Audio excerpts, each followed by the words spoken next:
Ronaldo கேட்ட Jersey number 7 கிடையாதான்.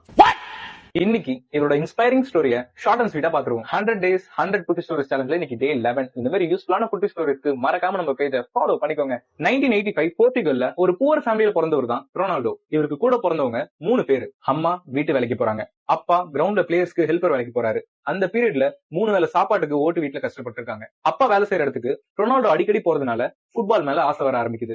கிழிஞ்ச shoe போட்டுக்கிட்டு கிரவுண்டுக்குள்ள போறாரு. சுத்தி இருக்க பிளேயர்ஸ் எல்லாருமே ஒரு பார்த்து கிண்டல் பண்றாங்க. அதை பத்தி இவர் கண்டுக்கவே இல்ல. 15 வயசுல ஒரு சின்ன கிளப்ல செலக்ட் ஆகுறாரு. அப்ப அவருக்கு பெரிய ஹார்ட் ப்ராப்ளமும் வருது.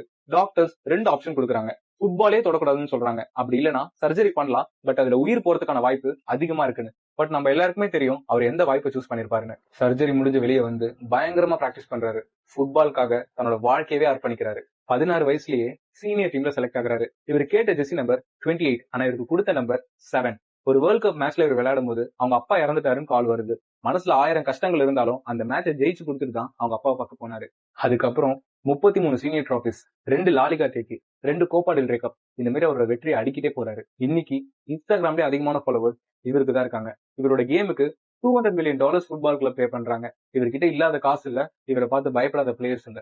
பட் இன்னி வரைக்கும் ஆல்கோஹால் பழக்கம் இல்ல, டாட்டு குத்துற பழக்கம் இல்ல. ஏன்னா வருஷத்துக்கு 2 தடவை பிளட் டொனேட் பண்ணிடுவாரு. இதையும் தாண்டி நிறைய சேரிட்டிஸ்க்கு இவரால முடிஞ்ச ஹெல்ப் பண்ணிட்டு தான் இருக்காரு. இன்னைக்கு நிறைய அத்லெட்ஸோட ரோல் மாடலே